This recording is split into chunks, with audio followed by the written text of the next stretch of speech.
अरे 2 मिनिटं थांबा आणि नक्कीच ऐका. हा व्हिडिओ त्यांच्यासाठी आहे जे आमच्या मुलीला एकदम श्रीमंत व्यक्तिमत्व असलेलं आणि श्रीमंत वलदाट पैशाने असलेल्या घरात आम्ही आमची मुलगी देणार. का तर तिथे एकदम थाटामाटात आमची पोरगी राहणार.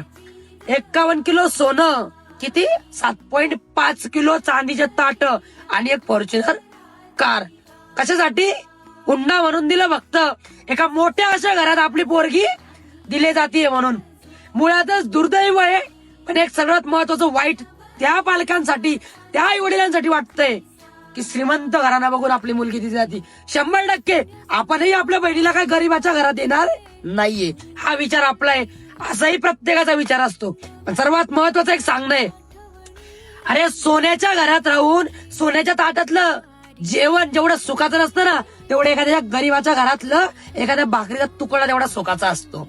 अरे एवढा हुंडा त्या आई वडिलांनी दिल्यानंतरही पोरीला काय हुंड्यासाठी छळ केला गेला. शेवटी त्यांनी हे आयुष्य संपवलं. काय वेदना होत असतील किंवा काय म्हणत असेल ती मुलगी की आई बाबा नेमकं मला तुम्ही ज्या घरात पाठवलं त्या घरासाठी मला स्वर्गासारख्या घरात पाठवलं की तिथंच माझा नरक केला. हेच नेमकं कळत नाही. आणि चुकी त्या आई बाबाची नाहीये की ज्यांनी त्या मुलीला तिथं दिलं, कारण त्यांनी एक चांगलं बघूनच दिलं, कारण समोरच्यांनी चांगला परिवार म्हणूनच यांना दर्शवलं. पण मुळातच माझ्या तमाम सर्वच आई वडिलांना मला एक सांगणं आहे, आपली मुलगी देत असताना मान्य आहे, पैसा भरपूर आहे, पण कर्तृत्व आणि त्यांचा स्वभाव, त्यांच्या गोष्टी, त्यांचे आचार आणि त्यांचे विचार हे नक्कीच बघा. आणि आपल्या घरात जन्माला आलेली सोन्यासारखी पोरगी ही त्यांच्याही घरात ते लक्ष्मी रूपाने स्वागत करून लक्ष्मी रूपाने तिला वागवतील का, या गोष्टीचा 100% विचार करा. आणि ही जनता जे का पैशाच्या मागे चालली आहे त्यांना प्रत्येकाला या आजचं हे जिवंत उदाहरण आहे हे मात्र लक्षात राहू द्या.